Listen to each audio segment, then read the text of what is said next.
से है ये, होमवर्क में भी था क्वेश्चन। ये आई करंट ऐसे जा रहा है, इसका फील्ड निकालो और इधर वाले में करंट अलग कर दिया गया, इधर वाले में अलग करंट है। तो पहले ये वाला आई करंट का निकाल लिया जाए। तो ये आर्क का जो हम लोग निकालेंगे, इसको दो पार्ट करेंगे हम लोग, जैसे पहले करते थे 1 नंबर पार्ट, इधर हमारा 2 नंबर पार्ट। तो ठीक है भाई, मैग्नेटिक फील्ड हो जाएगा B1 प्लस B2। ठीक है, B1 कितना होगा भाई, तो ये वाला आर्क का आप सोच लो।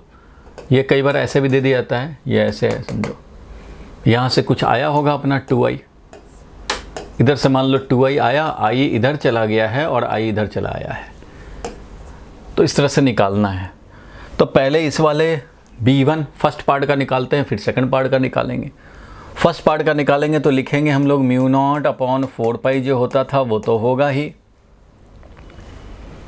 और भाई क्या, तो μ0/4π और I/रेडियस r, रेडियस जो भी होगा r, और एंगल कितना लेंगे भाई इसका, तो कुछ नहीं दिया हुआ, थीटा दिया हुआ है, 60 डिग्री देता है या कुछ देता तो पाई में लिखता भी तो थीटा ही लिखेंगे, थीटा लिखेंगे। ठीक है भाई, ये किस डायरेक्शन में होगा, तो भाई हमने पकड़ लिया वायर को, थंब के डायरेक्शन में करंट, तो यहाँ दिखा रहा है ओ के पॉइंट, ओ पे दिखा रहा है कि कर्ल फिंगर हमारा ऐसे बाहर निकल रहा है, मीन्स डॉट डायरेक्शन में। तो ये है डॉट डायरेक्शन में। चलो भाई, ये तो B1 हो गया। इसमें कोई कन्फ्यूज़न है क्या, हमने पकड़ लिया इस वायर को, ये डायरेक्शन, या तो फिर DL क्रॉस R करोगे। DL क्रॉस R करके भी आप निकाल सकते थे। DL इधर हो जाता तुम्हारा, DL इधर हो जाता और R इधर हो जाता, तो DL क्रॉस R कर सकते थे, स्क्रू लगाते, DL क्रॉस R करते, स्क्रू खुलता इस डायरेक्शन में, डॉट डायरेक्शन। डॉट डायरेक्शन का मतलब है एक्स एक्सिस, वाई एक्सिस, और जो लोग क्लास अगर मिस किए हैं उनके समझने का guarantee finish. Z direction means dot direction. तो इस तरह से ये डॉट डायरेक्शन में आ गया। अब हम लोग सेकंड वाला पार्ट के लिए लिखना चाहते हैं, सेकंड वाले पार्ट के लिए। तो भाई सेकंड वाले पार्ट के लिए बताओ कितना हो जाना चाहिए, तो μ0/4π तो एज इट इज रहेगा भाई, I भी रहेगा क्योंकि I वही वाला है, सेम I। अगर ये I1 या I2 होता तो इधर I1 लिखते, इधर I2 लिखते, जो करंट है I ही है, और यहाँ R है। और एंगल कितना लिखेंगे भाई, तो ये बताओ कि ये वाला जो आर्क है, ये वाला आर्क कितना एंगल बना रहा है सेंटर पे, ये वाला आर्क, ऑरेंज वाला जो आर्क है कितना एंगल बना रहा है सेंटर पे, बताओ भाई कितना एंगल बना रहा है, 2π माइनस थीटा। और ये किस डायरेक्शन में प्रोड्यूस करेगा, क्योंकि करंट का डायरेक्शन ये है, तो भाई करंट का डायरेक्शन ये, तो ये वाला पकड़ लो थंब, और जहाँ पे है निकालना है वहाँ के पास ले जाओ कर्व फिंगर। तो ये देख रहे हो ये क्रॉस में जा रहा है, ये ऐसे चलेगा, ये है वायर तो ये ऐसे चलेगा, इसका फील्ड ऐसे इसमें एंटर करेगा, इट मीन्स क्रॉस डायरेक्शन में। इतना है क्रॉस डायरेक्शन में, नहीं तो DL क्रॉस R करके देखोगे, ये है मान लो यहाँ का एलिमेंट लोगे तो ये है DL, ये है R, DL क्रॉस R करोगे, स्क्रूस लगाओगे, DL क्रॉस R, स्क्रू लगाया, DL से R की तरफ घुमाएंगे, स्क्रू बंद होगा उस डायरेक्शन में, क्रॉस डायरेक्शन। तो कुछ डॉट में है, कुछ क्रॉस में है। μ0/4π तो दोनों में है, I/R भी दोनों में है, एक तरफ क्रॉस है एक तरफ डॉट है भाई, तो सब्ट्रैक्ट कर लो भाई दोनों को। तो अगर क्रॉस में लिखेंगे तो ये माइनस ये करेंगे, अगर डॉट में लिखेंगे तो ये माइनस ये करेंगे, क्योंकि एक डॉट में है एक क्रॉस में है, तो सब्ट्रैक्ट कर दिया जाएगा भाई। तो बताओ कितना हो जाएगा। अगर तुम्हें लगता है कि ये ऑरेंज वाला ज़्यादा प्रोड्यूस किया, ये ज़्यादा है, तो भाई आप इसी डायरेक्शन में लिख लो, मतलब किसी एक डायरेक्शन में लिख सकते हो। अगर क्रॉस में लिखोगे तो क्रॉस वाला will be taken positive, it means 2π minus theta. ये तो है ही क्रॉस में, लेकिन ये डॉट में है, एक है समझो इस डायरेक्शन में, एक इस डायरेक्शन में। तो इधर वाले को अगर पॉजिटिव, क्रॉस वाले को अगर पॉजिटिव लेते हो, क्रॉस वाले को पॉजिटिव लेते हो, तो डॉट वाले को नेगेटिव लेने पड़ेंगे। तो क्रॉस वाले को अगर हम लोग लिख रहे हैं तो इसको लिखेंगे माइनस, तो यहाँ पे क्या आ जाएगा, ये सब तो कॉमन हो गया, और यहाँ आ जाएगा एक माइनस थीटा, ये वाला एंगल, बाकी सब तो कॉमन है। तो यहाँ पे मिल जाएगा तुम्हें μ0/4π और I/R, और एंगल हो गया 2π माइनस 2 थीटा, यानी कि 2 भी अगर कॉमन ले लोगे तो π माइनस थीटा। इतना हो गया क्रॉस में। और अगर तुम चाहते तो इसको डॉट में भी लिख सकते थे। कंबाइनरी अगर हम लोग डॉट में लिखना चाहें तो मैग्नेटिक फील्ड मिल जाता। डॉट में लिखोगे तो μ0/4π ये तो रहना ही है, I/R भी रहना है, ये तो कॉमन है ही। और अगर डॉट में लिखोगे तो डॉट वाले को पॉजिटिव रखोगे और इधर वाले को निगेटिव करेंगे, -2π और माइनस प्लस थीटा, ऐसे लिखने पड़ेंगे। और ये हो जाएगा डॉट में, यानी कि डॉट में जो वैल्यू आ गया μ0I/4πr, और ये हो गया 2θ - 2π। तो फिर 2 कॉमन ले लेंगे, 2 कॉमन ले लिया अगर तो यहाँ पे हो गया पाई, ये थीटा 2 और कॉमन ले लिया तो 2θ - 2π, तो θ - पाई ऐसे करेंगे तो ये हो जाएगा डॉट में। यहाँ पाई माइनस थीटा क्रॉस में, तो यहाँ पे θ - पाई डॉट में। तो ये वैल्यू हो गया भाई magnetic field at the centre.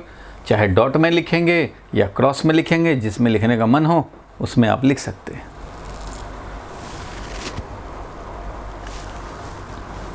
बोलो ठीक है भाई।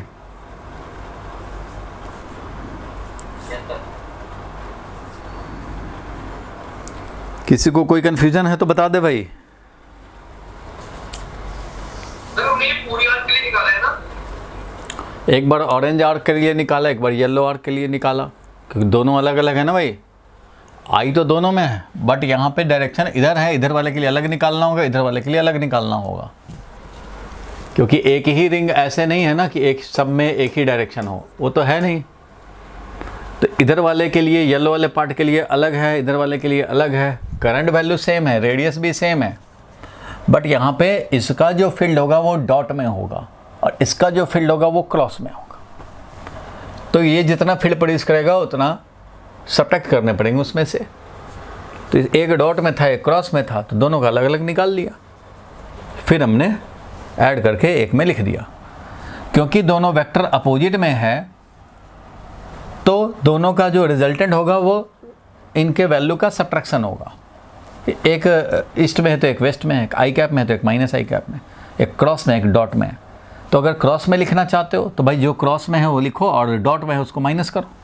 तो जो क्रॉस में था वो लिखा हमने और जो डॉट में था उसको माइनस कर दिया।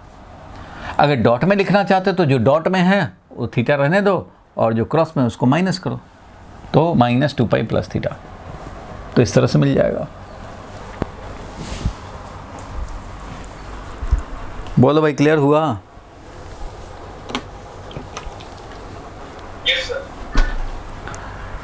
चलो मैं ऐसा ही ऑलमोस्ट सिमिलर क्वेश्चन लास्ट में जो करा रहा था, हिंट दिया था, आपने ट्राई किया होगा, उसको देख लेते हैं।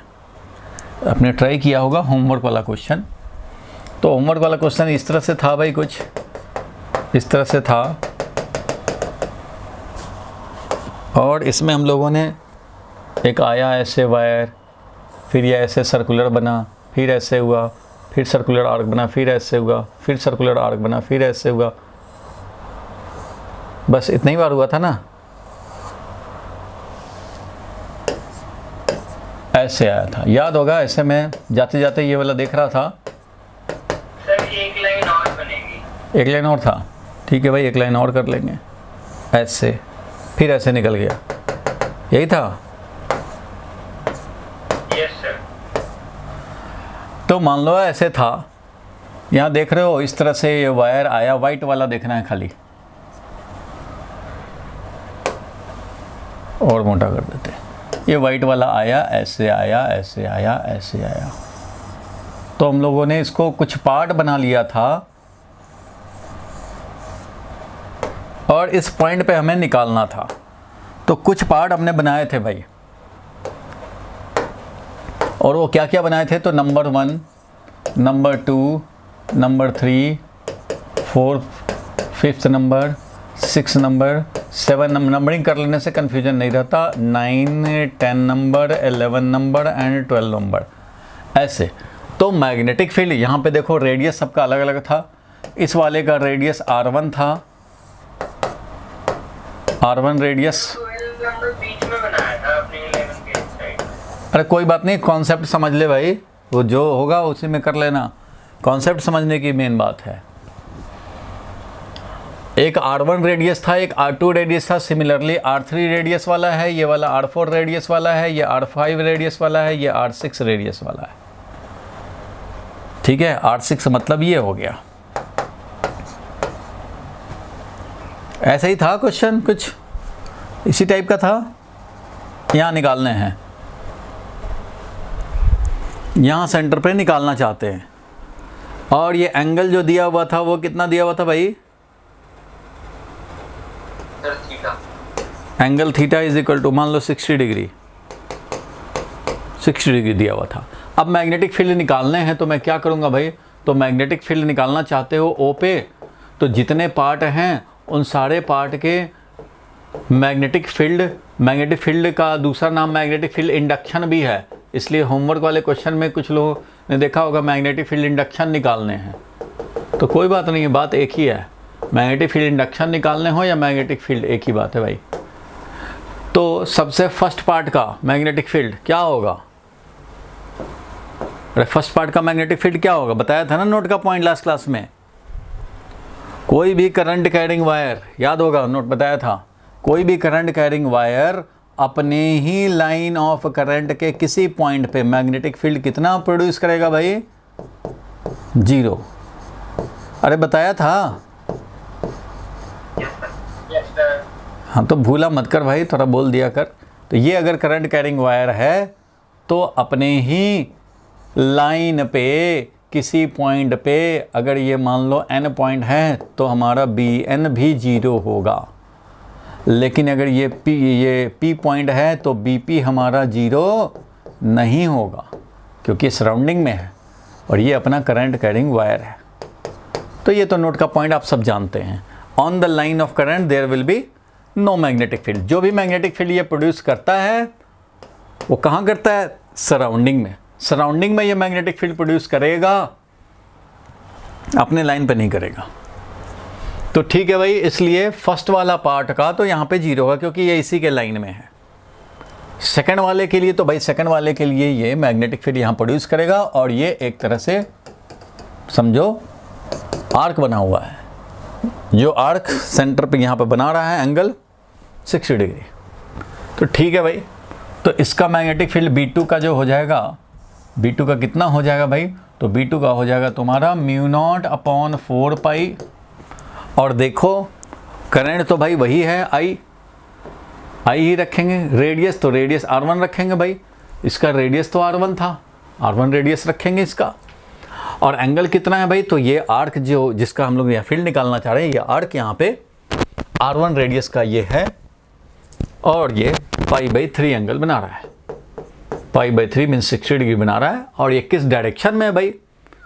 तो हम लोग थंब से पकड़ लें करंट को, डायरेक्शन करंट का, तो यहाँ पे क्रॉस में आ रहा है, क्रॉस में। ये है करंट का डायरेक्शन, जैसे ये है वैसे ही ये है, वैसे ही ये है। तो ये अगर करंट का डायरेक्शन है तो यहाँ पे क्रॉस में, नहीं तो DL क्रॉस R देख लेंगे आप। इधर है DL, इधर है R, तो DL क्रॉस R देख लो भाई। DL से R की तरफ घुमाएंगे, स्क्रू बंद होगा, क्रॉस में चला जाएगा। राइट हैंड थंब रूल से देखेंगे तब भी ऐसा हो जाएगा। अगर हमने थंब रख दिया है इससे इस प्लेन के परपेंडिकुलर, तो यहाँ तो R से DL की तरफ हमारा कर्व फिंगर जा रहा है। हमें तो DL क्रॉस R चाहिए, R क्रॉस DL निकालना होता तो ये होता, लेकिन DL क्रॉस R निकालना है इसलिए ये। तो क्रॉस डायरेक्शन में भाई, तो ये दिखा देंगे क्रॉस डायरेक्शन में। तो ये हो गया भाई B2। थर्ड पार्ट, तो थर्ड पार्ट का क्या होगा? थर्ड पार्ट का बोलो 0 होगा। फोर्थ पार्ट, तो फोर्थ पार्ट का क्या होगा? ये तो R2 रेडियस वाला है भाई, तो μ0/4 पाई I रेडियस है R2। और एंगल कितना? ये R2 कितना एंगल बना रहा है? तो ये भी कितना एंगल बना रहा है? बोलता नहीं है भाई पहलवान, π/3। ये R2 भी π/3 ही एंगल बना रहा है। और ये किस डायरेक्शन में बना रहा है भाई? तो इसके लिए देखोगे तो ये है DL, ये DL है, ये R है, तो DL क्रॉस R करेंगे, स्क्रू खुलेगा तुम्हारी तरफ डॉट डायरेक्शन में। तो ये वाला तो भैया डॉट डायरेक्शन में बनाएगा। चाहे DL क्रॉस R से निकालो या हमने थंब पकड़ लिया, मतलब इसका डायरेक्शन वही होगा जो इसका होगा, जो इसका होगा। तो देखो ये है थंब करंट का डायरेक्शन, तो यहाँ पे डॉट में प्रोड्यूस कर रहा है मैग्नेटिक फील्ड, तो डॉट में आ गया।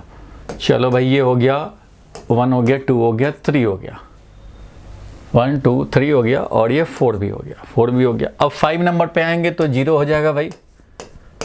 6 नंबर पे आएंगे तो ये वाला कितना भाई, तो μ0/4 पाई वही I डिवाइडेड बाई ये कितना हो जाएगा इसका रेडियस 6 नंबर वाले का, तो इसका रेडियस है R3।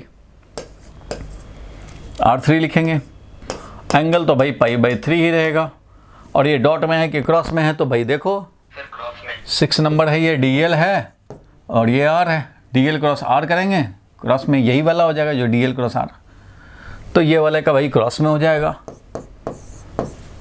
ठीक है, तो ये 6 नंबर हो गया। 6 नंबर के बाद 7 नंबर हो जाएगा 0 वेक्टर लिखेंगे, 0 नहीं लिख देंगे। 7 नंबर 8 नंबर का वो होगा, 8 नंबर का वो ऐसा ही होगा जो डॉट में हो जाएगा भाई, इस बार डॉट में हो जाएगा, 8 नंबर वाले का डॉट में हो जाएगा। तो इसका हो जाएगा भाई μ0/4 pi I divided by radius कितना है इसका, तो ये है R4, 8 नंबर वाले का R4 रेडियस है, एंगल वही π/3, लेकिन इस बार क्या होगा, तो डॉट में हो जाएगा, R4 वाले का डॉट में।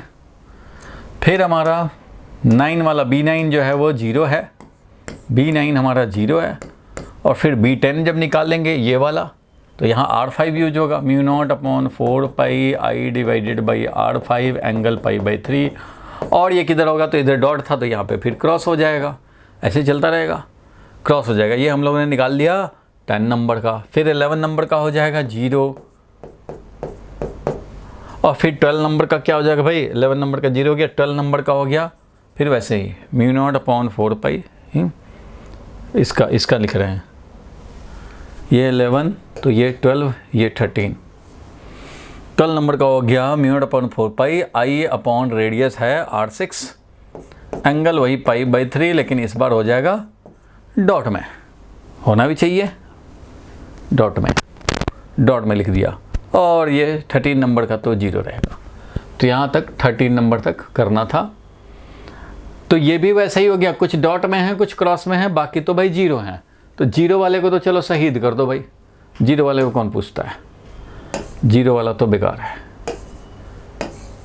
ठीक है भाई, लेकिन बाकी जो हैं तो सब में μ0/4 पाई है भाई, सब में I भी है, सब में π/3 भी है।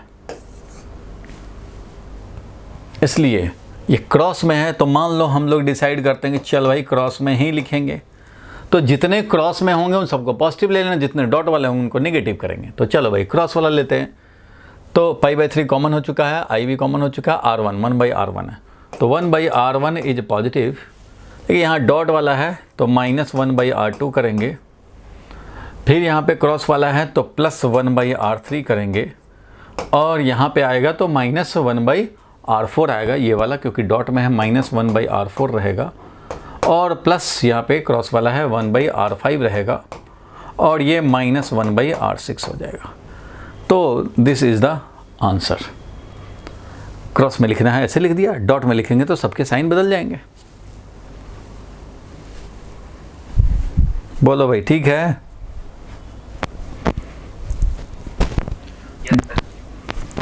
बोलो भाई, और पहलवान का आवाज़ नहीं आ रहा है किसी का। भुवनेश बता भाई।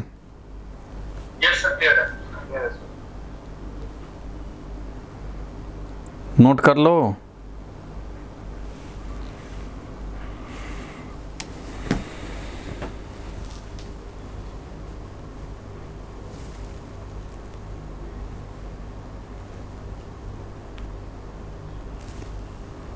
नोट कर लिए?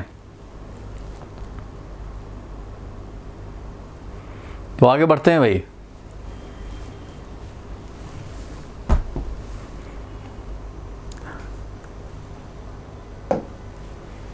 चलो एक इम्पॉर्टेंट पॉइंट हम लोग लिख लेंगे, या नोट का पॉइंट समझ लो। चलो नोट का पॉइंट समझ लो, और इसको हम लोग प्रूव भी कर सकते हैं। कभी भी ऐसा हो, ध्यान देना, वायर आया करंट लेके और सर्कल में डिस्ट्रीब्यूट हो गया। मान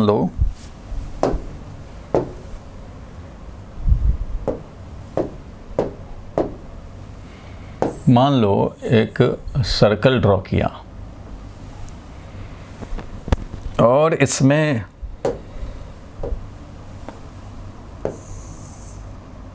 जैसे करंट आया, सेंटर की तरफ पहुंचता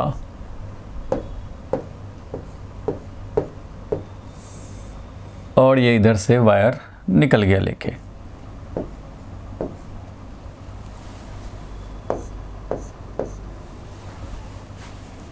इस तरह से है, मान लो। चलो भाई आगे बढ़ते हैं हम लोग। देखो ऐसा अगर है कोई फ्रेम तो सेंटर पे मैग्नेटिक फील्ड होगा 0।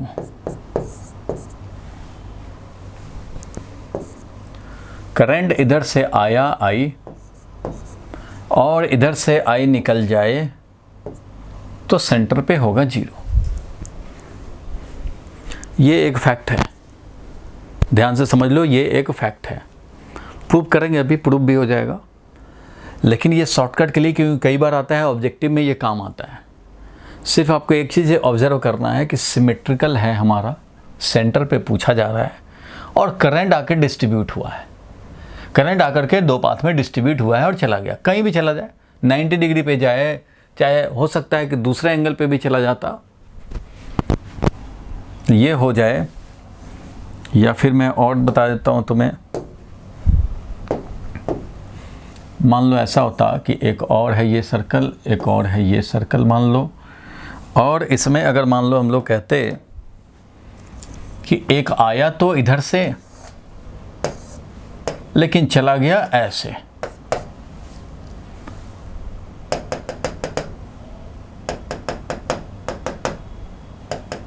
ऐसे चला आया, ये मान लो π/6 एंगल, और यहाँ पे आया मान लो कहीं से आया, इधर से मान लो आया और इधर से चला गया,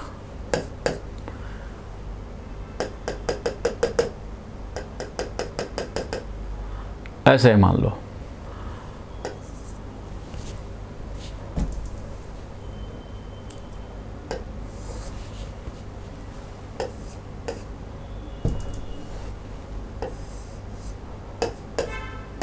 तो देखो भाई ध्यान देना, ये एंगल है मान लो थीटा, सारे लोग ध्यान से देखेंगे, ये एंगल मान लो थीटा है।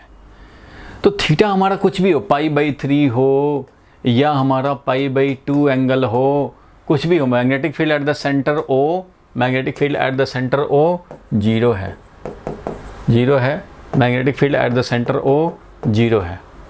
ये मत सोचना है खाली π/2, π/2 एंगल हो, π/3 एंगल हो, कोई भी एंगल हो, कुछ भी हो, थीटा 0 होगा, independent of value of theta, independent of value of theta, कुछ भी हो, सेंटर पर मैग्नेटिक फील्ड 0 होगा, रेडियस भी कुछ भी हो 0 होगा।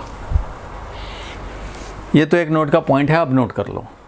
ध्यान क्या देना है, यूनिफॉर्म वायर हो, इस पूरे का यूनिफॉर्म वायर हो, ऐसा नहीं कि इधर का कुछ और वायर हो, इधर कुछ और वायर हो जाए, अलग अलग नहीं, सबका रो सेम होना चाहिए, area of cross section same होना चाहिए, same material same area of cross section, बस ऐसे ही है। रिंग है, स्क्वायर हो तब भी, अगर ये यूनिफॉर्म मटेरियल का स्क्वायर है तो इसमें भी यहाँ से आए यहाँ चला जाए 0 रहेगा।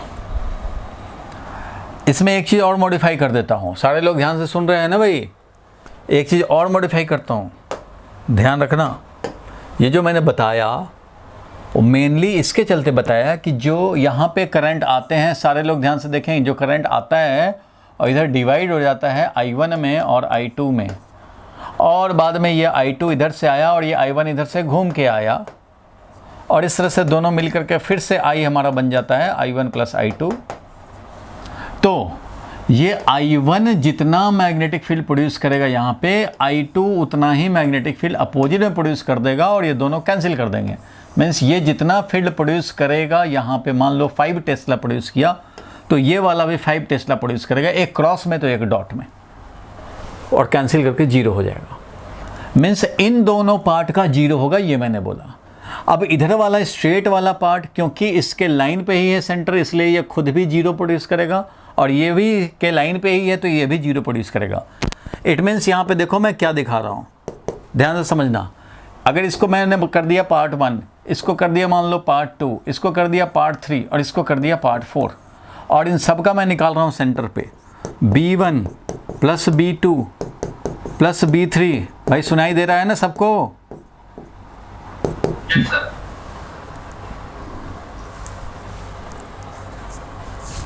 ठीक है भाई, सुनाई दे रहा है। तो B1 0 है क्योंकि उसी के लाइन पे है, उसी के लाइन पे है, नोट वाला पॉइंट पहले वाला, लाइन पे कोई फील्ड प्रोड्यूस नहीं होता। B2 और B2 जो भी फील्ड प्रोड्यूस होगा, B3 opposite and equal to B2 produce होगा, और B4 के लाइन पे है इसलिए ये 0 प्रोड्यूस होगा। तो B2 जितना प्रोड्यूस होगा, जो B3 है वो B2 के इक्वल एंड अपोजिट प्रोड्यूस हो रहा है, इसलिए ये कैंसिल होगा और नेट हो जाएगा 0।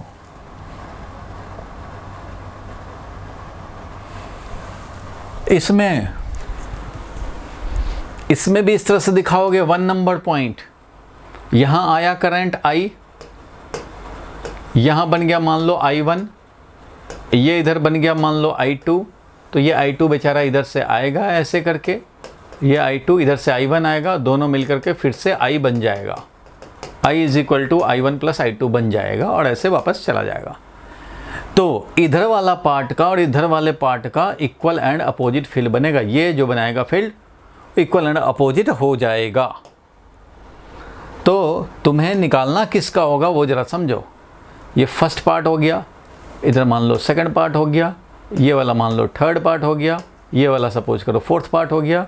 तो फिर वही काम होगा, इसका भी स्टोरी वही होगा, और इसका भी फर्स्ट पार्ट का 0, फोर्थ पार्ट का 0, और B2 जो होगा और B3 इक्वल एंड अपोजिट होगा, कैंसिल होकर के 0। इसका देखें या इसका देखें, दोनों का एक ही हाल रहेगा। ठीक है, हाँ ये ज़रूर है क्योंकि ये वाला का लाइन पे है ये वाला पॉइंट, और ये वाले के लाइन पे भी है ये पॉइंट, इसलिए यहाँ 0 0 हो रहा है। इन दोनों का भी 0 0 हो रहा है, और ये तो एक दूसरे को कैंसिल कर देंगे। वैसे ही यहाँ पे भी एक दूसरे को कैंसिल कर देंगे, और इसके लाइन पे है इसलिए यहाँ 0 होगा प्रोड्यूस, और इसके भी लाइन पे है इसलिए 0 होगा प्रोड्यूस। मीन्स एक दूसरे को I अगर आया तो यहाँ पे I1 अगर हो गया ये, और ये इधर से आ गया I2, तो दोनों मिलकर के ये I1 प्लस I2 चले जाएंगे, और ये दोनों एक दूसरे के इक्वल एंड अपोजिट करेंगे। इन सब का निकालने की ज़रूरत नहीं होगी। जब भी तुम्हें कैलकुलेट करना होगा तो जब इनके लाइन पे है तो निकालने की ज़रूरत नहीं है, सिर्फ इसका और इसका निकालने की ज़रूरत है, और दोनों एक दूसरे को कैंसिल कर देंगे। प्रूव करूंगा मैं, अभी तो इन्फॉर्मेशन बोलो यहाँ तक क्लियर है? इन्फॉर्मेशन मिला? इन्फॉर्मेशन तो मिल गया कम से कम। तो इन्फॉर्मेशन में एक चीज़ और अब ऐड करें, ये जब समझ गए तो कोई ज़रूरी थोड़ी है कि ये वाला वायर जो है उसके लाइन पे ही आए ये पॉइंट। अगर मान लो क्वेश्चन में थोड़े बहुत चेंज कर दिए जाए, मान लो मैं इसको चेंज करता हूँ, ये था, अब इसमें मैं ये चेंज करने जा रहा हूँ कि इसमें जो करंट तो आया ऐसे, करंट तो मान लेते चलो ऐसे आया, और इधर से आते आते ऐसे आया, और यहाँ से फिर निकल गया, ऐसे निकला इस बार। तो इसके तो लाइन पे अब नहीं आएगा इस बार।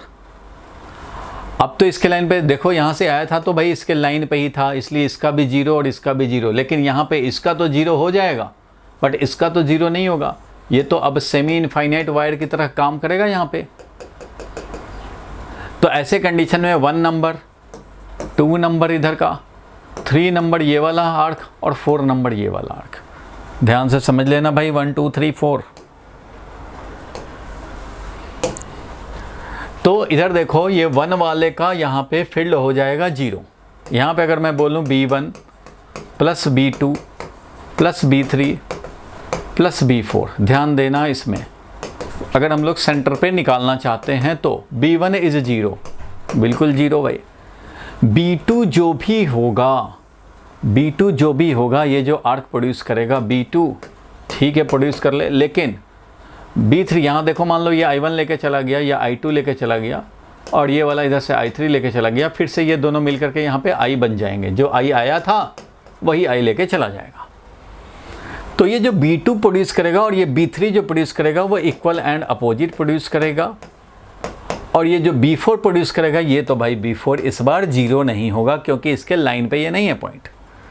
तो ये दोनों तो ज़रूर एक दूसरे को कैंसिल करेंगे, लेकिन बच जाएगा सिर्फ B4, और B4 आपको निकालने पड़ेंगे। इसका तो इंडिविजुअल 0, ये एक दूसरे को तो मार दिए, लेकिन अब ये B4 रह गया और B4 का वैल्यू तो तुम्हें निकालने पड़ेंगे। तो μ0/4 पाई, और B4 के लिए ये सेमी इनफाइनाइट वायर, इधर देख रहे हो डॉटेड है मंस, तो ये वाला हो गया रेफरेंस लाइन।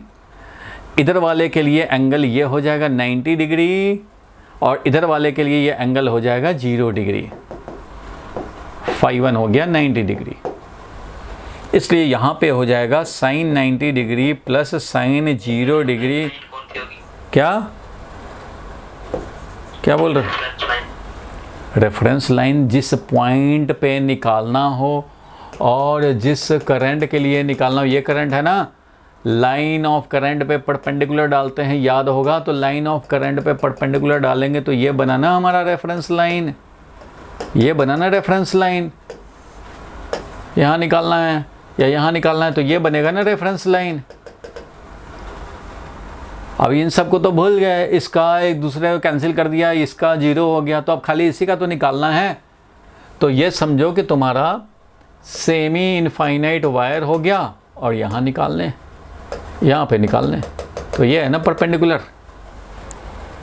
इधर वाले एंड के लिए इधर देखोगे एंगल 90 डिग्री, और इधर वाले एंड के लिए इधर देखेंगे एंगल, बोलो ठीक है। तो ये φ1 जो आ गया वो तो ऑलमोस्ट 90 डिग्री, लेकिन φ2 कितना आ गया, वो आ गया 0। ये बना रेफरेंस लाइन, भूल तो नहीं गए। यह है सेमी इनफाइनाइट वायर।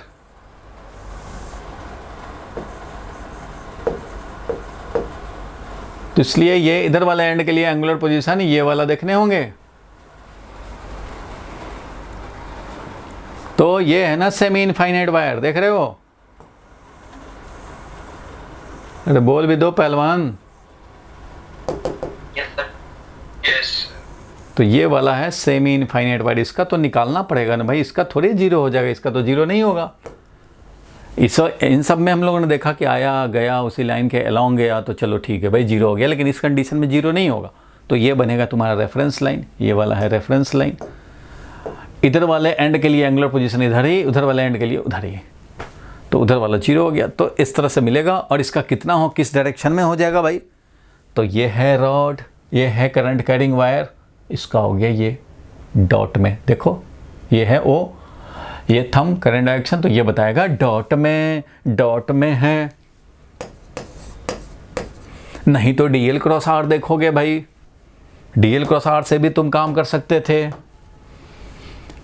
कहीं से भी ले लो भाई। मान लो यहाँ का DL ले लेते हैं, तो ये है DL डायरेक्शन, और इधर हो जाएगा हमारा R डायरेक्शन। ठीक है भाई, DL क्रॉस R करेंगे, स्क्रू लगाएंगे, DL से R की तरफ घुमाएंगे, DL रखा इंडिकेटर, R की तरफ घुमाएंगे स्मॉलर एंगल के थ्रू, तो DL क्रॉस R करेंगे, स्क्रू खुल जाएगा, यह मिल जाएगा। इट मीन्स फाइनली जो आंसर आया वो कितना आया, तो μ0/4 पाई, और ये हो गया 1, यानी कि I/R। बस इतना ही आ गया डॉट में। कुछ समझ में आया भाई? तुम्हें सिर्फ एक पॉइंट रह गया बताना कि ये दोनों पार्ट एक दूसरे को कैसे नलिफाई करते हैं, magnetic field equal and opposite कैसे प्रोड्यूस करते हैं।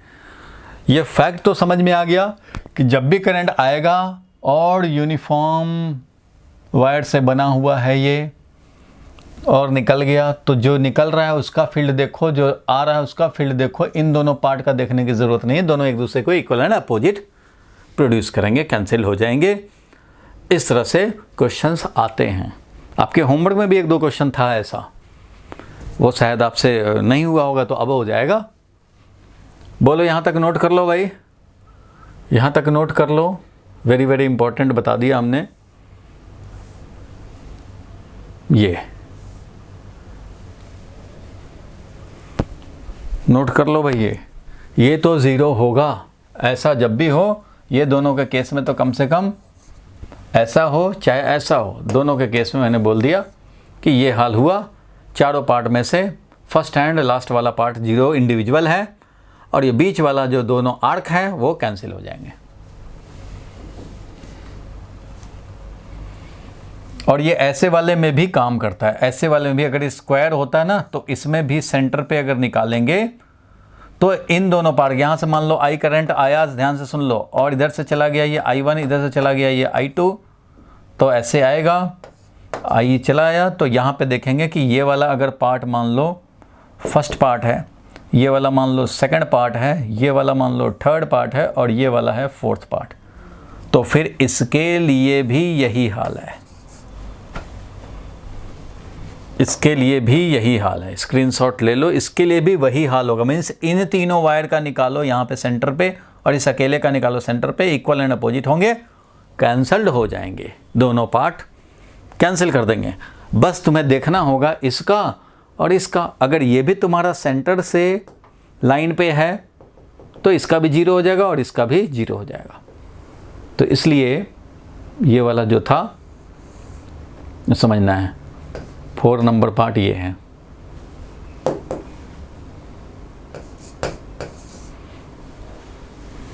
I1, I2, I3, I4, ये 3 पार्ट में हम लोगों ने 4 पार्ट में समझा स्ट्रक्चर को। 2 पार्ट का इंडिविजुअली फर्स्ट एंड फोर्थ का जीरो है, और बाकी जो 2 है B2, B3 एक दूसरे को नलीफाई कर दिए। तो याद रहेगा भाई, बोलो।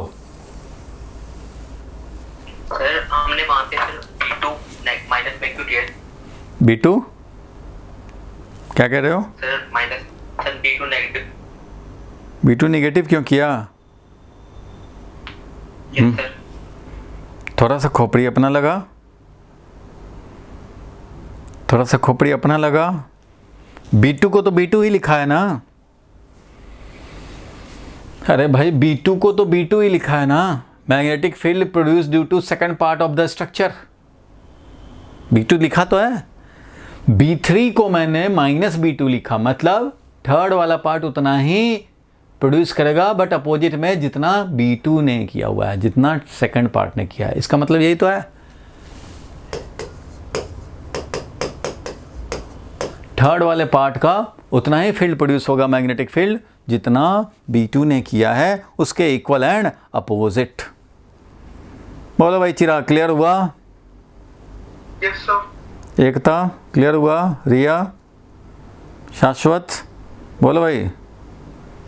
Yes sir. Tanishka, Tarun, yes sir. Tarun clear है? यस। तरुण तुम्हें फ़ोन करना था, तुम मुझे फ़ोन करना क्लास के बाद, ठीक है? और सारे लोग बैठ करके पढ़ा करें, और कॉपी रजिस्टर पेन ले करके पढ़ा करें बैठ के, नहीं तो मैं वीडियो ऑन करवाऊंगा अब आपकी। क्योंकि मुझे लग रहा है जैसे कि कुछ लोग जो है आराम से सोफा पर बैठ करके, लेट करके, और बगल में चाय रखे हुए हैं, और कॉपी पेन है ही नहीं साथ में, बस ऐसे ही है।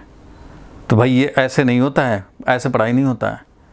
कॉपी पेन ले करके टेबल चेयर पे बैठ करके तब पढ़ना है। मैं वीडियो ऑन करवा लूँगा फिर। तुम लोग इतने बड़े हो, अब भी अगर तुम्हें ऐसे धमकाना पड़े, वो चीज़ बात ठीक नहीं है। खुद समझदार होना चाहिए।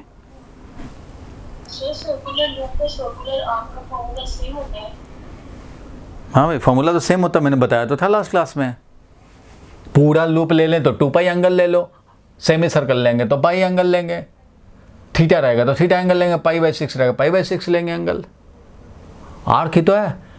अगर ये 2 पार्ट में हो रहा है तो दोनों आर्क बन गए। अगर कोई पार्ट ही ना हो, पूरा एक ही है, तो एक ही है तो 2 पाई ले लेना भाई।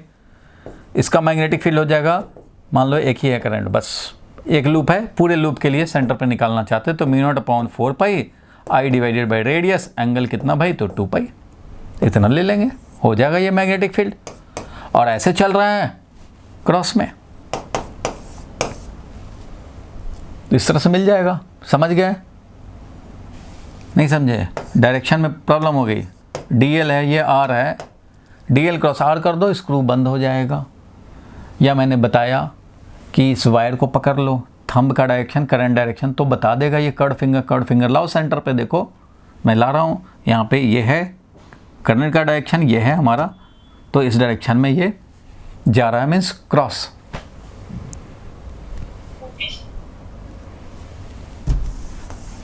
इसलिए इसको हटाओ। ये बात समझ में आई कि 2 पार्ट जब भी होंगे, यूनिफॉर्म हो लूप, इधर से आया कहीं से निकल जाए तो बस जो आया उसका देखो और जो गया उसका देखो, बीच वाले पार्ट का equal and opposite. B2 and B3 will be equal and opposite. Prove अभी मैं कर दूंगा। और ये इक्वल एंड अपोजिट होना ये नहीं कि π/2 रहेगा तो अपोजिट हो जाएगा और π/6 रहेगा तो हो जाएगा। इंडिपेंडेंट ऑफ थीटा कुछ भी होना ही है। और ये प्रूव करने को आए तो 3 मार्क्स का क्वेश्चन बन जाता है। वैसे तो ये न्यूमेरिकल में यूज करते रहते हैं। तो अभी इस वाले में मैंने अलग चेंज कर दिया भाई कि इसका तो चलो यहाँ पे आ गया, लेकिन इसका ये सेमी इनफाइनाइट वायर बन गया है, इसलिए इसका निकालने पड़ेंगे। इसका निकाल लिया, यही रह जाएगा। चलो ठीक है भाई, अब हम लोग आगे बढ़ते हैं। इसके पहले ये वाला देखा था, इस वाले में भी मैंने यही पॉइंट लिखवाया था कि भाई इक्वल एंड अपोजिट कैंसिल कर देते हैं। इसमें तो खैर कैंसिल का वाला बात नहीं था, लेकिन इसमें भी वो चीज़ आप यूज़ कर सकते हैं।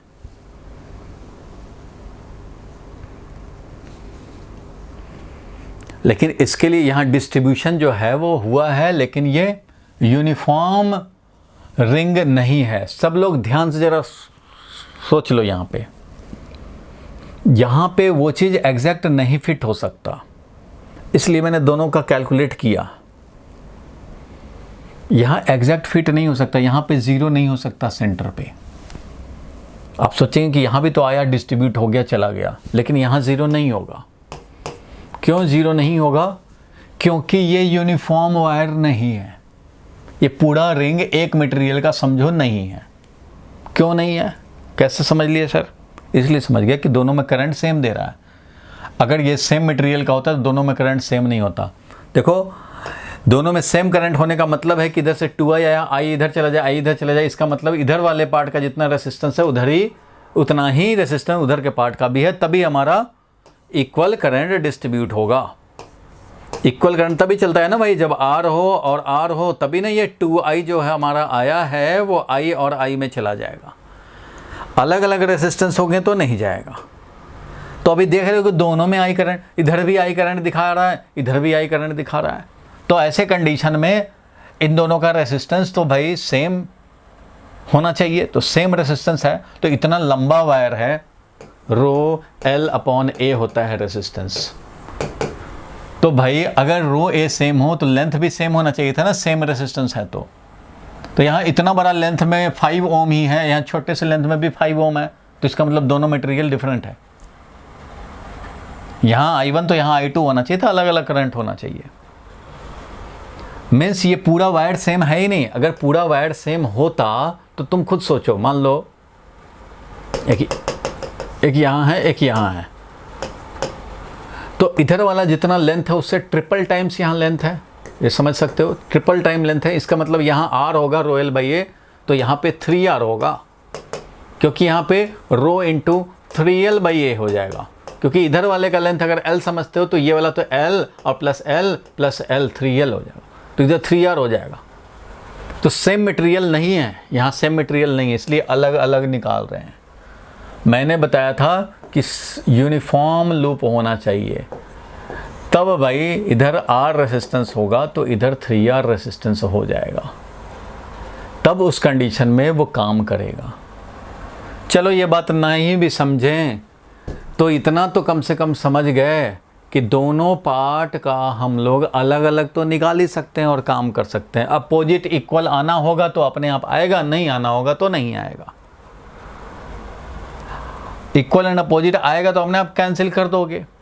यहाँ पे मैं इसलिए बोला कि यहाँ पे वो वैलिड नहीं है क्योंकि दोनों में सेम करंट दिखा रहा था क्वेश्चन, और दोनों में करंट सेम होने का मतलब है कि रेसिस्टेंस ही सेम नहीं है, तो इसका मतलब यूनिफॉर्म वायर नहीं है। वो जो रिज़ल्ट मैंने आपको बताया था अभी वाला रिज़ल्ट, तो उसके लिए आप लिख लो, चाहो तो लिख लो। यहाँ पे लिख लेंगे if current enters a uniform wired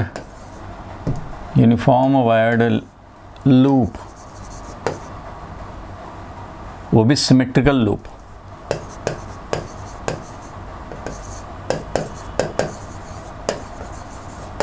symmetrical loop means circle हो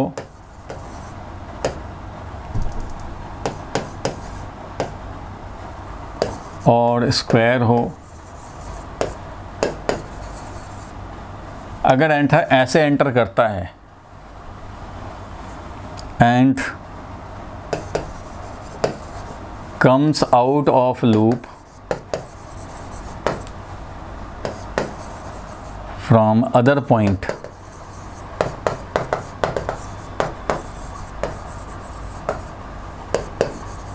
then two parts of a loop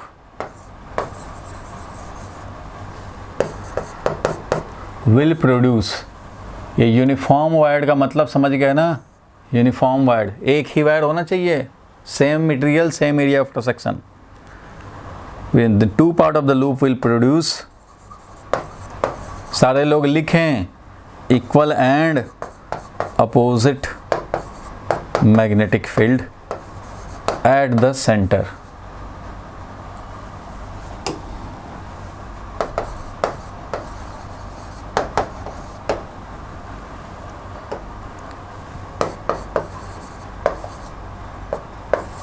hence gets cancelled।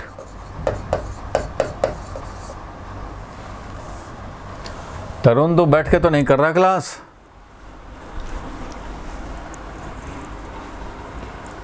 बैठ पे मतलब सोफा पे बैठ के। भाई पेन रजिस्टर साथ में होना चाहिए, ट्राई भी होते रहना चाहिए जब जब क्वेश्चन दिया जाए तो लिखा करो। यहाँ तक लिख लिए सारे लोग। अब मैं इसको प्रूफ करता हूँ, तो न्यूमेरिकल आता है इसलिए इसकी प्रूफ भी ज़रूरी है। कर दें? मैं चाहता तो आज ही एम्पियर्स लॉ शुरू कर सकता था, आप में से कोई भी क्लेम नहीं करता कि सर ने कुछ छोड़ दिया, कुछ भी नहीं छोड़ा है। लेकिन ये कॉन्फिडेंस देने के लिए कि न्यूमेरिकल में आपको वैरायटी ऑफ क्वेश्चन दिखा रहा हूँ, टॉपिक को भी होल्ड करके रखा है। एम्पियर्स लॉ अगली क्लास में कर लेंगे, लेकिन ये सब किस क्वेश्चंस के जो क्लू पॉइंट्स हैं वो क्लियर होने चाहिए। तो ठीक है भाई, अब इसका प्रूफ दिखाते हैं। अब इसका मैं प्रूफ दिखाता हूँ तुम्हें। करंट लेके आए, कहीं से करंट लेके आ सकते हैं भाई। आई करंट लेके आए और कहीं से निकल लिए, चलो कुछ भी एंगल ले लेते हैं हम लोग। मैंने तो दिखाना ही है कि इंडिपेंडेंट ऑफ थीटा, कुछ भी एंगल ले लिया। मान लो ये थीटा एंगल है, चलो भाई यहाँ से आकर के और यहाँ से निकल गया, यहाँ से निकल गया। ये ऐसे निकले वैसे निकले, वो तो हम लोगों ने पहले ही डिस्कस कर लिया कि भाई इसका अपना देखना पड़ेगा, तुम्हें इसका अपना देखना पड़ेगा। अगर लाइन में है तो जीरो, इन दोनों का अभी देखना है कि इक्वल एंड अपोजिट कैसे हुआ। अगर ये फर्स्ट पार्ट है, ये फोर्थ पार्ट है, तो फर्स्ट फोर्थ अपना देखते रहो, लेकिन ये सेकंड पार्ट का और थर्ड पार्ट का हम लोग देख सकते हैं अभी कि थर्ड और दोनों आर्क जो है एक दूसरे के equal and opposite field produce करेंगे। कैसे वो देखो, इधर का करंट लिखना चाहते हैं और इधर का करंट लिखना चाहते हैं, ये आई है, तो this is parallel distribution of current. बोलो भाई, पैरेलल डिस्ट्रीब्यूशन ऑफ करंट है कि नहीं? बोलो, पैरेलल डिस्ट्रीब्यूशन ऑफ करंट है। ऊपर का रेसिस्टेंस मान लो इधर R1 में लिखता हूँ, नीचे का रेसिस्टेंस इधर R2 हो गया। ये R1 है, ये R2 है। इधर का करंट हमारा I1 है मान लो, तो इधर का करंट हो जाएगा I2। करंट इधर से आया है I, तो इधर करंट कितना होगा भाई, तो वो हम लोग चाहे तो लिख सकते हैं। ये करंट I कितना होगा वो हम लोग लिख सकते हैं।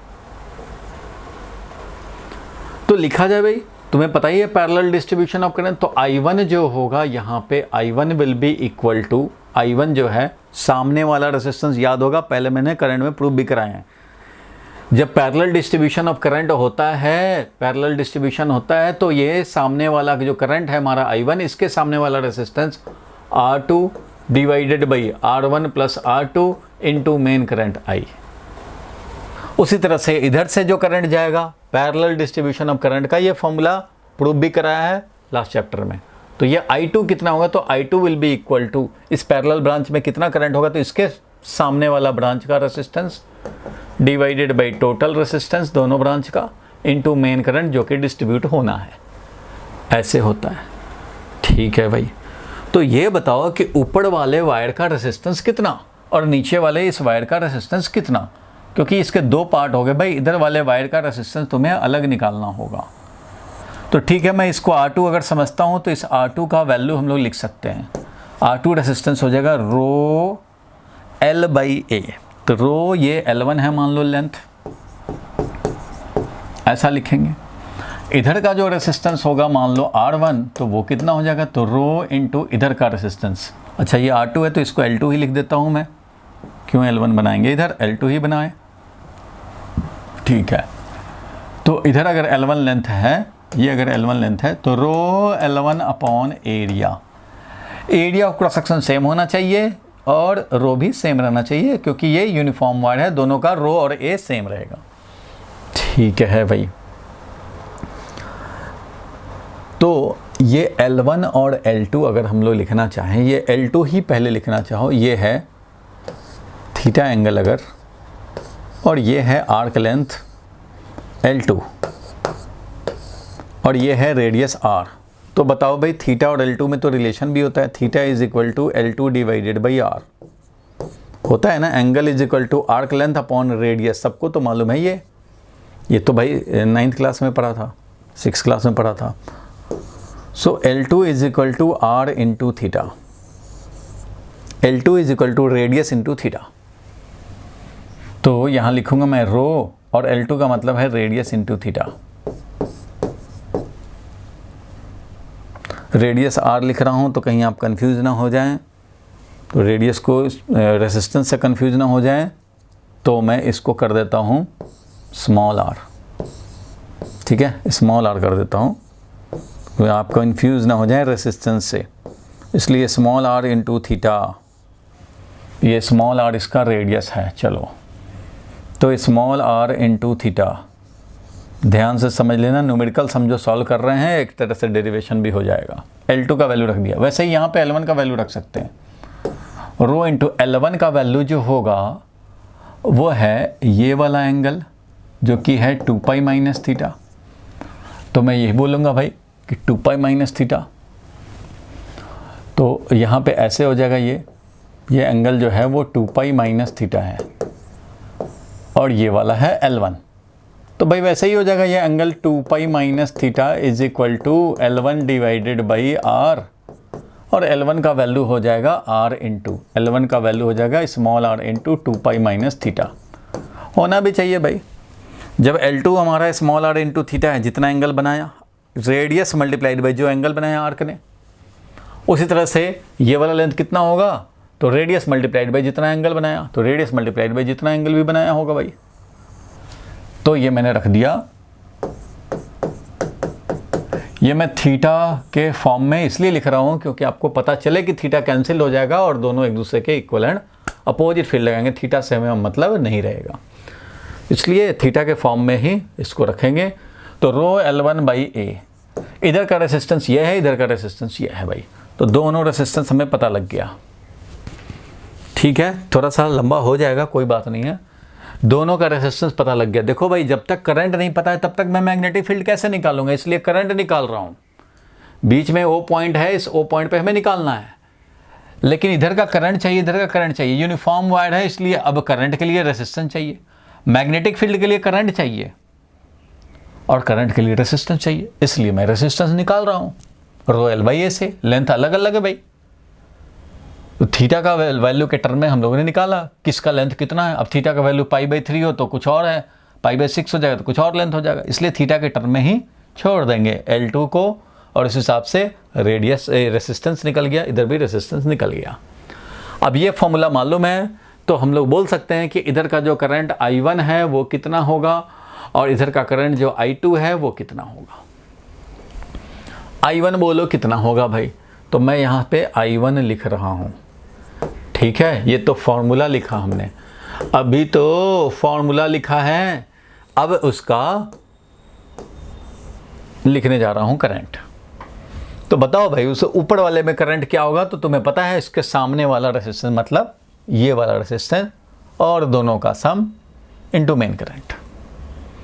तो मैं इसके सामने वाला रेसिस्टेंस लिखने जा रहा हूँ भाई, तो इसके सामने वाला रेसिस्टेंस R2 ये तो है ही तुम्हारा लिखा हुआ, तो I1 इसी के फॉर्मूला के हिसाब से सामने वाला रेसिस्टेंस ये कितना भाई ρr theta divided by A divided by, ये तो हो गया रेसिस्टेंस सामने वाला, थोड़ा ऐसे समझे, ये हो गया सामने वाला रेसिस्टेंस क्योंकि जगह चाहिए नीचे भी। अब दोनों का सम करना है भाई R1 प्लस R2, तो दोनों का सम करेंगे तो ρr/a तो दोनों में है ही, और एक में है 2π माइनस थीटा और दूसरे में है थीटा, ठीक है। I1 is equal to R2 divided by R1 plus R2 into main current I। इसमें देखो अब क्या क्या कैंसिल हो जाएंगे, तो ρr/a है, इसलिए ये हो गया तुम्हारा थीटा डिवाइडेड बाई 2π। ये I1 मिला, सिमिलरली I2 मिलेगा, तो I2 मिलेगा इसके सामने वाला resistance R1 divided by total resistance R1 plus R2 into main current. तो भाई इसमें देखना है तो इसके सामने वाला रेसिस्टेंस देखो, बाकी सारे फैक्टर कैंसिल हो जाते हैं, सिर्फ एंगल ही रह जाता है, देख रहे हो एंगल ही खाली रह गया। तो वैसे ही इसके सामने वाले का angle 2π minus theta divided by total angle 2π into main current, ये आ गया I2। आप नहीं समझे, फिर ऐसे ही लिखते सामने वाला रेसिस्टेंस लिखते R1, तो R1 में क्या लिखते, R1 में यही लिखते भाई R इंटू थीटा की जगह 2π माइनस थीटा लिखते, बाकी सब तो वही रहता, बाकी सब वही रहता, R1 प्लस R2 तो वही रहता, यहाँ पे 2π माइनस थीटा हो जाता, तो ये सब कैंसिल होता, 2π माइनस थीटा डिवाइडेड बाई 2π। बोलो भाई क्लियर है यहाँ तक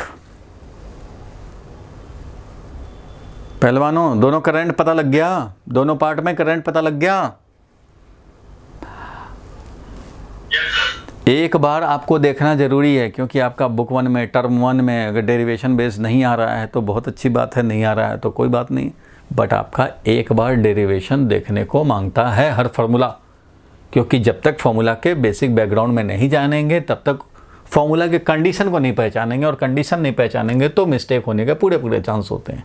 फार्मूला रट करके काम नहीं चलता, फार्मूला के बैकग्राउंड में जानने पड़ेंगे हर टर्म को। भले ही आप डेरिवेशन फर्स्ट टाइम देख लें, उसके बाद आपके एग्जाम में डेरिवेशन नहीं आने हैं, मत आए, आप रिवाइज मत करना बाद में, लेकिन एक बार आपको टर्म समझने हैं और फार्मूला का बैकग्राउंड जानने के बाद फार्मूला को अप्लाई करोगे तो खोपड़ी में सेट रहेगा, इफेक्टिव रहेगा। चलो आगे देखते हैं हम लोग। तो ये हमने देख लिया, करंट निकाल लिया, I1 भी निकाल लिया, I2 भी निकाल लिया। अब बताओ भाई करंट कितना आया, ये I1 मैं लिख दे रहा हूँ क्योंकि अब मैग्नेटिक फील्ड जब निकालेंगे काम आएगा। करंट I1 कितना आया, तो I1 आया थीटा डिवाइडेड बाई 2π। देखो I1 करंट आया इसके सामने वाले का एंगल, क्योंकि बाकी तो लेंथ एंगल के हिसाब, तो angle divided by total angle 2π multiplied by main current. Similarly I2 जो आया यहाँ पे I2, वो I2 कितना आया भाई, तो इसके सामने वाले का angle 2π minus theta, 2π minus theta divided by total angle 2π into main current. इस तरह से ये आ गया, यहाँ तक समझ गए सारे लोग? प्लेटफॉर्म तैयार हो गया? अब बोलो भाई, किसी को कोई डाउट है तो बता दे। यहाँ तक में हमने एक लूप ले लिया, बोलो जल्दी, यहाँ तक क्लियर है? Yes sir. चलो यहाँ तक क्लियर है तो मैं आगे बढ़ता हूँ भाई। अब देखो, रेसिस्टेंस निकल गया, करंट निकल गया, क्यों निकाला ये सब? कुछ लोगों के माइंड में चलेगा भाई ये सब क्या कर रहे हैं। तो भाई मैंने पहले भी लॉजिक क्लियर किया कि हमें ये शो करना है कि ये वाला पार्ट ने जो यहाँ मैग्नेटिक फील्ड प्रोड्यूस किया, ये वाले पार्ट ने जो मैग्नेटिक फील्ड प्रोड्यूस किया, ये वाला ने B1 प्रोड्यूस किया, ये वाला ने B2 प्रोड्यूस किया, अगर तो B1 and B2 are equal and opposite, यही प्रूफ करना है। तो भाई B1 B2 कैलकुलेट करेंगे। B1 B2 कैसे कैलकुलेट? B1 B2 में तो आएगा μ/4 I/r। तो भाई आई तो चाहिए, रेडियस तो चलो आर है, स्मॉल आर, आई चाहिए। तो यहाँ का आई पता है, यहाँ का तो करंट है, पूरा का पूरा करंट थोड़ी है, यहाँ पूरा का पूरा थोड़ी है। अब कितना गया इसमें तो वो रेसिस्टेंस पे डिपेंड करता है, इसलिए वो निकालने पड़ेंगे। तो निकाला हमने रेसिस्टेंस, करंट, और अब हम लोग मैग्नेटिक फील्ड निकालेंगे। उधर वाले को मैंने साइड किया। अब जरा हम लोग अपर पार्ट पे निकालें magnetic field due to upper part, due to, मान लो B1 निकाल रहे हैं, B1 वन वाला part, due to upper part of loop, ठीक है, जो कि एंगल कितना बना रहा है भाई? तो 2π - θ एंगल बना रहा है सेंटर पे। अच्छा भाई, इसका निकालना चाह रहे हैं तो magnetic field B1 is equal to, बताओ भाई, μ0/4π I1 divided by R, I1 divided by R, angle कितना बोलो, एंगल कितना बोलो, बताओ भाई। अरे एंगल कितना तरुण बताओ? ऊपर वाले पार्ट का निकाल रहे हैं B1 सेंटर पे due to upper part, μ0/4π I1/r small r into angle कितना? तो ये वाला आर्क जितना एंगल बनाएगा सेंटर पे, वही कितना एंगल बना रहा है? 2π - θ। तो बस यही तो बोलने का है। चलो भाई, तो ये आ गया 2π - θ, ठीक है, बहुत बढ़िया। तो ये आ गया। अब इसका हम लोग I1 वाला वैल्यू भी रख दें भाई। I1 का वैल्यू कैलकुलेट करके रखा है, तो I1 का वैल्यू बोलो कितना था? I1 का वैल्यू कितना था? θ/2π इंटू I। चलो भाई, I1 लिख लिया, R लिख लिया, और ये एंगल जो था हमारा 2π - θ, ये भी लिख लिया। चलो, ये हो गया हमारा B1। और ये किस डायरेक्शन में है जरा ये भी बता दो, किस डायरेक्शन में है? ये जो प्रोड्यूस कर रहा है फील्ड, वो किस डायरेक्शन में? क्रॉस डायरेक्शन में। ये है थंब करंट का डायरेक्शन, तो ये क्रॉस में दिखा रहा है। देखो, ये DL अगर है, ये अगर DL समझते हो तो ये वाला R, DL क्रॉस R के डायरेक्शन में होता है, DL क्रॉस R के डायरेक्शन में, क्रॉस, तो क्रॉस में दिखाएंगे। ये आ चुका तुम्हारा वैल्यू, ठीक है भाई। तो ये कोई बात नहीं है, निकल के आ गया भाई। कम से कम फर्स्ट पार्ट का हमने मैग्नेटिक फील्ड निकाल लिया। इसको इक्वेशन नंबर A बना के छोड़ देते हैं।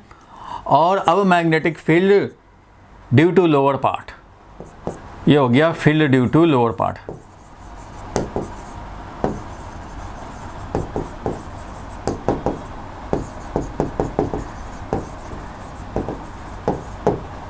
तो चलो भाई, B2 अब हम निकालें। तो वैसे ही अपन निकालेंगे, μ0/4π भी लिखेंगे और I, लेकिन I2 लिखेंगे इस बार, और रेडियस तो वही है। और एंगल कितना इस बार? ये वाला आर्क कितना एंगल बना रहा है? कितना बोलो? θ एंगल बना रहा है, बहुत बढ़िया। और डायरेक्शन किधर है? इसका जो मैग्नेटिक फील्ड होगा प्रोड्यूस, उसका डायरेक्शन किधर है? थंब है, करंट डायरेक्शन किधर? डॉट में, नहीं तो DL क्रॉस R है, DL इधर है, देखो ये है DL का डायरेक्शन, ये है R का डायरेक्शन। DL का डायरेक्शन, R का डायरेक्शन, स्क्रू लगाया, DL की तरफ रखा इंडिकेटर, R की तरफ घुमाएंगे through smaller angle, DL cross R, screw खुल जाएगा, खुल के तुम्हारी तरफ आएगा तो डॉट बना देगा। ठीक है भाई, तो डॉट बना देंगे। अब इनके वैल्यूज भी रख दिए थे। B2 इज इक्वल टू, देखो अब कितना आया, μ0 अपॉन 4 पाई। I2 का वैल्यू बोलो, I2 का वैल्यू कितना, I2 का value 2 pi minus theta upon 2 pi into I, ये हो गया भाई, डिवाइडेड बाई R इंटू क्या भाई, तो इंटू थीटा, ये आ गया डॉट में। बहुत बढ़िया। अब तुम ये बता दो कि डॉट और क्रॉस तो ठीक है, वैल्यू दोनों सेम है कि नहीं। एक क्रॉस में है, एक डॉट में है, दोनों वैल्यू सेम है कि नहीं।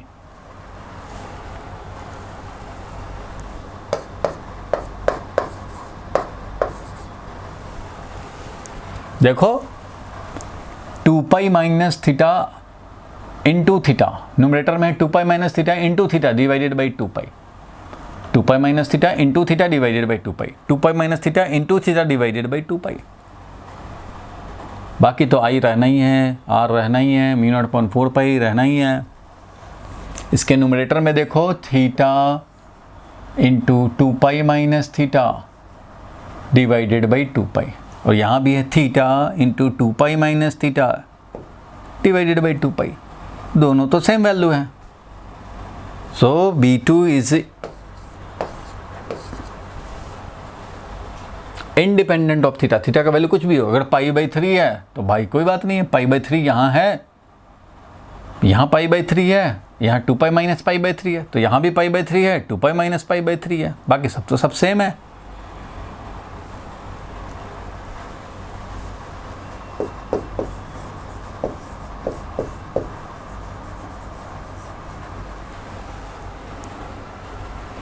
बोलो भाई, कुछ समझ में आया? मैग्नेटिक फील्ड दोनों एक दूसरे को कैंसिल कर दिए।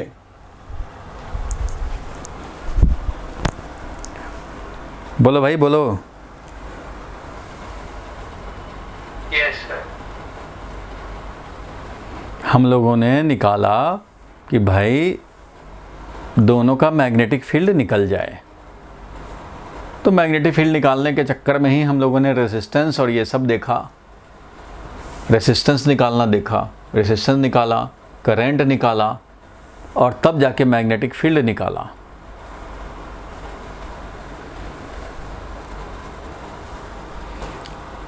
और इसका चाहें तो अब आप स्क्रीनशॉट ले सकते हैं।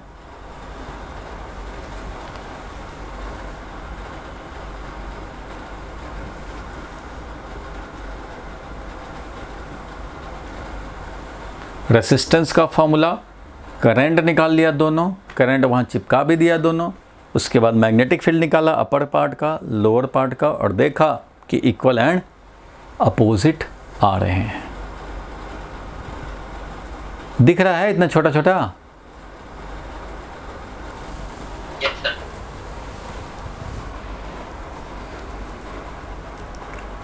तो ठीक है, यहाँ तक क्लियर है भाई?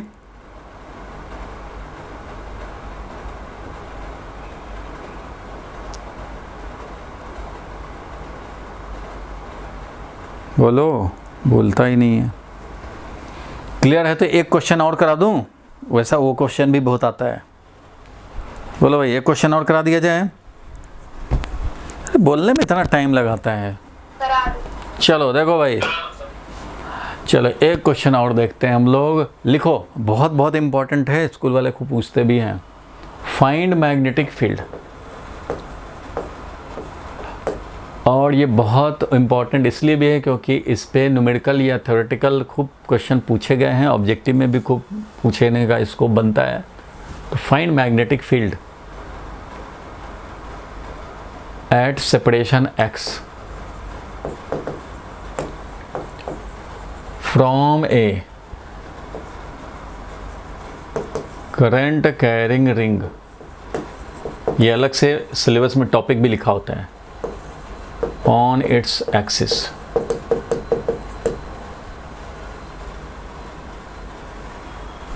करंट कैरिंग रिंग के एक्सिस पे, एक्स सेपरेशन पे निकालने हैं।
ये एक करंट कैरिंग रिंग है, ध्यान देना भाई, ये एक करंट कैरिंग रिंग है और हम लोग इसके सेंटर से एक्स डिस्टेंस पे निकालना चाहते हैं फील्ड।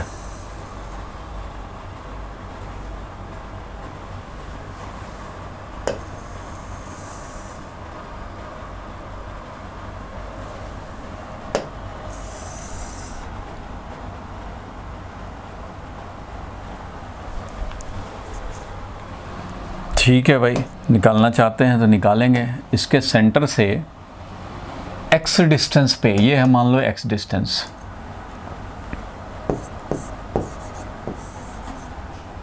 यहां पे निकालना चाहते हैं मैग्नेटिक फील्ड। ये है पॉइंट पी। ये जो रिंग है मैंने ऐसे करके दिखाया है, वैसे ये रिंग ये है, समझो ये रिंग है, ऐसे रिंग है, ध्यान से देख लो तुम लोग, ऐसे रिंग है, ऐसे चल रहा है, ऊपर तुम्हारी तरफ करंट है, उसके बाद ये ऐसे क्रॉस में करंट है, डॉट में करंट है, डाउनवर्ड करंट है, क्रॉस में करंट है, अपवर्ड करंट है, डॉट में करंट है, ये डॉट में ऊपर चले जाए तो डॉट में करंट है, क्रॉस में करंट है, इधर बैक वाला, डॉटेड मतलब दूर वाला।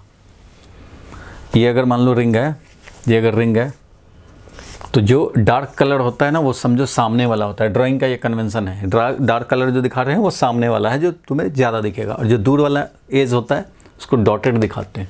तो डॉटेड उधर दिखाया मतलब दूर वाला उधर, दूर वाले में अपवर्ड जा रहा है, टॉप पे देखो तुम्हारी तरफ आ रहा है, और इधर डाउनवर्ड जा रहा है, फ्रंट में डाउनवर्ड जा रहा है, फिर इधर बॉटम में ऐसे जा रहा है क्रॉस में, फिर इधर अपवर्ड डॉट में डाउनवर्ड। इस तरह से ये रिंग है ऐसे। अब रिंग तो में रिंग की तरह नहीं दिखेगा, इस तरह का दिखेगा, दूर वाले में अपवर्ड जा रहा है, नज़दीक वाले में डाउनवर्ड जा रहा है, और यहाँ पे डॉट में है तो यहाँ क्रॉस में, ऐसे भी समझ सकते हैं। और ये रिंग का एक्सिस है, ये है। अब इसका निकालना चाहते हैं, थोड़ा 3 डायमेंशनल खोपड़ी लगाना पड़ेगा, 3 डायमेंशनल खोपड़ी चाहिए। देखो अब यहाँ टॉप का एलिमेंट देखें, आइडियल, टॉप पे जो एलिमेंट देख रहे हैं आइडियल, इसका हम लोग बात करें, इसके चलते मैग्नेटिक फील्ड यहाँ पे किस डायरेक्शन में होगा, जल्दी से हम लोग निकाल लें। तो बताओ भाई किस डायरेक्शन में होगा, तो पहले तो हमें मिलाना पड़ेगा। देखो किस डायरेक्शन में होगा, थोड़ा 3 डायमेंशनली सोच के बताओ मुझे, यहाँ वाले का फील्ड किस डायरेक्शन में होगा। तो यहाँ वाले का पहले तो मैं मिला देता हूँ इससे, ये है। अब बताओ ये किस डायरेक्शन में प्रोड्यूस करेगा मैग्नेटिक फील्ड। तो I into D L cross R देखो होता है, तो ये है I D L, D L का डायरेक्शन डॉट में, और आर जिस लोकेशन पे देखना है वो आर ये वेक्टर है, करंट कैरिंग एलिमेंट के लोकेशन से ये आर वेक्टर, ये I D L. D L cross R करोगे तो स्क्रू लगाओगे भाई, डी एल से आर की तरफ घुमाओगे, स्क्रू खुलेगा एस से, इस प्लेन के परपेंडिकुलर एस से। अगर तुम चाहो तो थंब लगा के भी देख सकते हो, तो थंब लगा करके देखोगे अगर, तो देखो भाई, अगर हम थंब लगाते हैं ऐसे हम लोग, तो ये DL है, ये R है, तो DL क्रॉस R करेंगे। DL से R की तरफ ही तो जा रहा है, DL क्रॉस R मतलब ये। तो इस प्लेन के DL IDL यानी कि ये डॉट वाला और ये इस प्लेन के परपेंडिकुलर है। तो प्लेन के परपेंडिकुलर है भाई, तो प्लेन के परपेंडिकुलर ऐसे दिखाएंगे, इस प्लेन के परपेंडिकुलर ऐसे दिखाएंगे। ये वाला डायरेक्शन है हमारे DB का।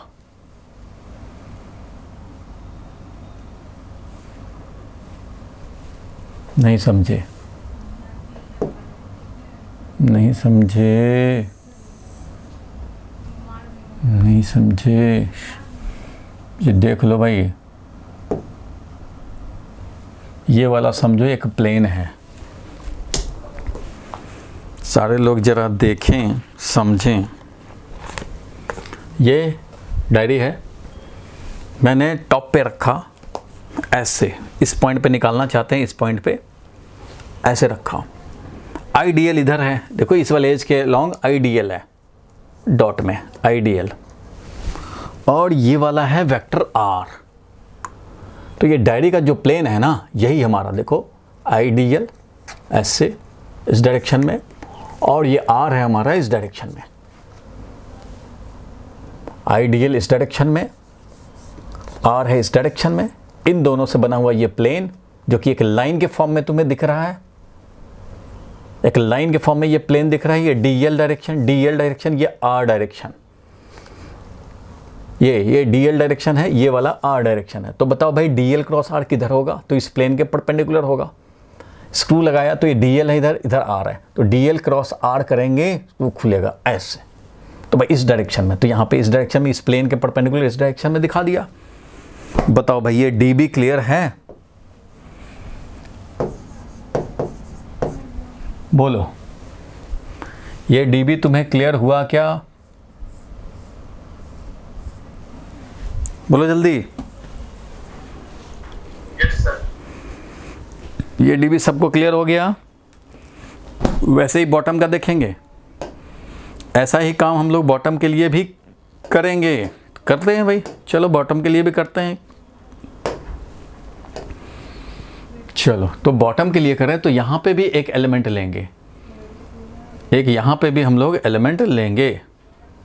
तो यहाँ पे जब एलिमेंट लेंगे यहाँ पे, तो इस एलिमेंट के लिए जो यहाँ फील्ड निकालना है वो निकालना चाहते हैं। तो यहाँ पे करंट कैरिंग एलिमेंट है क्रॉस में, क्रॉस में है। तो भाई यहाँ पे जब क्रॉस में है, ध्यान से समझना भाई, यहाँ पे देख रहे हो कि क्रॉस में है DL और R हमारा ऐसे है। तो अगेन हम लोग DL क्रॉस R करेंगे। DL ये है, R ये है, और ये प्लेन दिख रहा है ये पिंक कलर से। तो DL है, ये R है, तो DL क्रॉस R करेंगे DL से R की तरफ, तो ये इस डायरेक्शन में, इस प्लेन के perpendicular. DL cross R plane के परपेंडिकुलर, तो प्लेन के परपेंडिकुलर है तो भाई ये इस डायरेक्शन में मिलेगा, ये इसके परपेंडिकुलर होगा। ये है डॉट, ये क्रॉस डायरेक्शन में, तो क्रॉस में देखो इस डायरेक्शन में क्रॉस, क्रॉस मतलब समझ लो तुम ये इस डायरेक्शन में क्रॉस है, और ये वाला हमारा R वेक्टर। तो DL क्रॉस R स्क्रू लगाया, IDL क्रॉस R, तो DL इधर है, R इधर है, तो DL क्रॉस R करेंगे, स्क्रू बंद होगा इस डायरेक्शन में, इस प्लेन के, इस डायरेक्शन, प्लेन को रिप्रेजेंट किया है ये पिंक लाइन से इसके परपेंडिकुलर। तो ये बन जाएगा भाई अब DB, ये हमारा बन गया DB। ये भी आपस में है ये 90 डिग्री। तो बस मेन यही चीज़ यहाँ समझना था। अभी इसके बाद ये इजी हो जाएगा। ये DB है और ये भी DB है, जो आपस में ये दो का एलिमेंट, जैसे हम लोगों ने चार्ज के लिए इलेक्ट्रिक फील्ड निकाला था वैसे ये है। अब यहाँ से हम लोग परपेंडिकुलर अगर डालें ऐसे, ये परपेंडिकुलर लाइन, ये हॉरिजॉन्टल लाइन, तो भाई हमारा इसका एक्सिस है, और ये जो वर्टिकल लाइन दिखा रहे हैं वो एक्सिस के परपेंडिकुलर दिखा रहे हैं।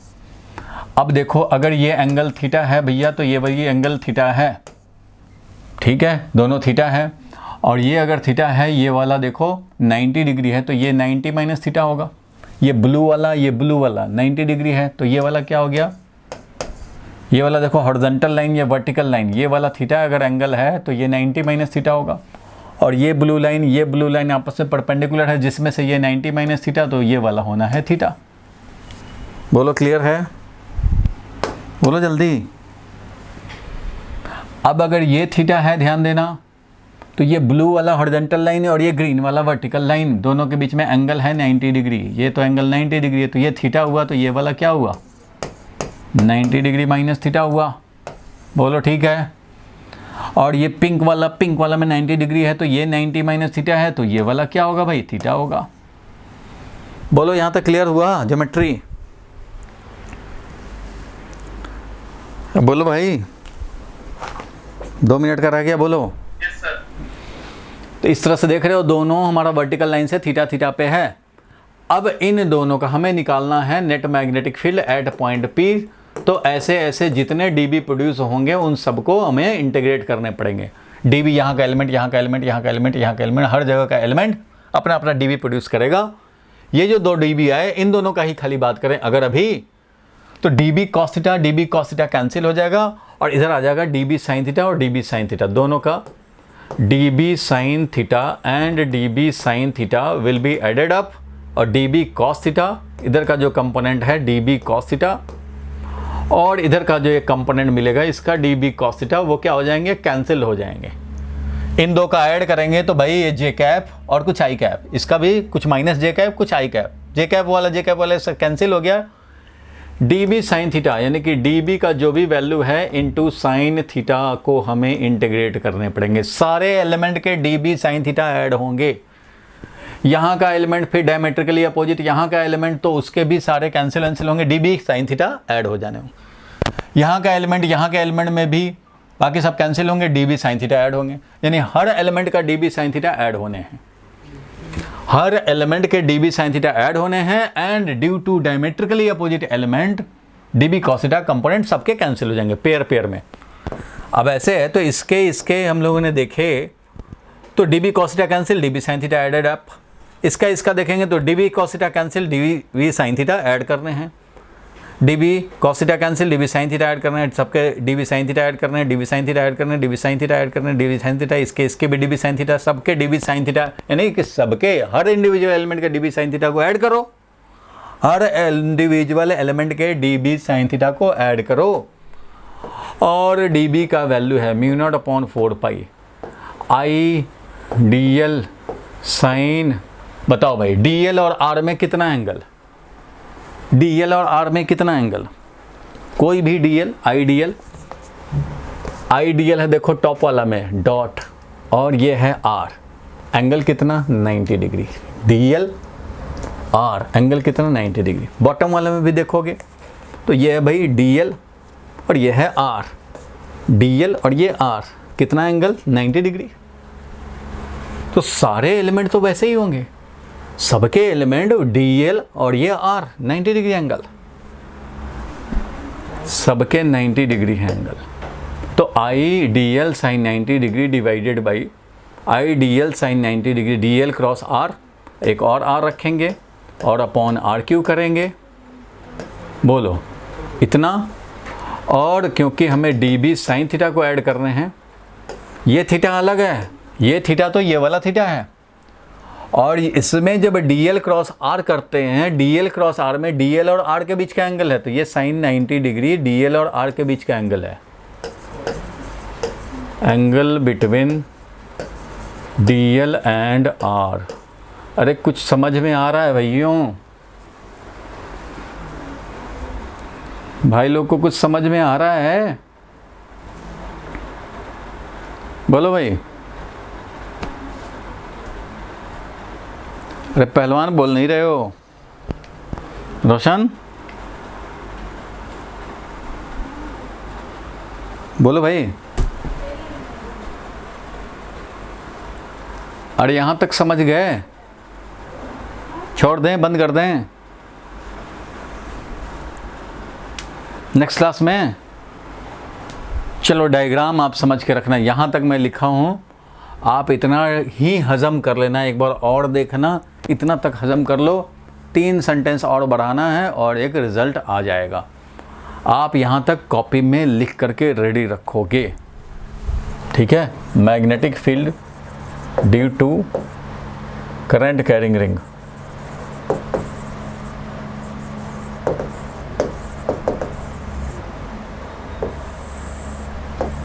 on its axis.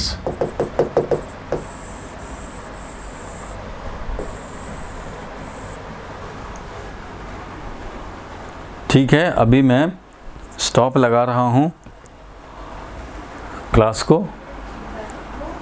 बोलो भाई, अभी मैं बंद कर रहा हूँ आज का क्लास। एकता क्लियर है यहाँ तक?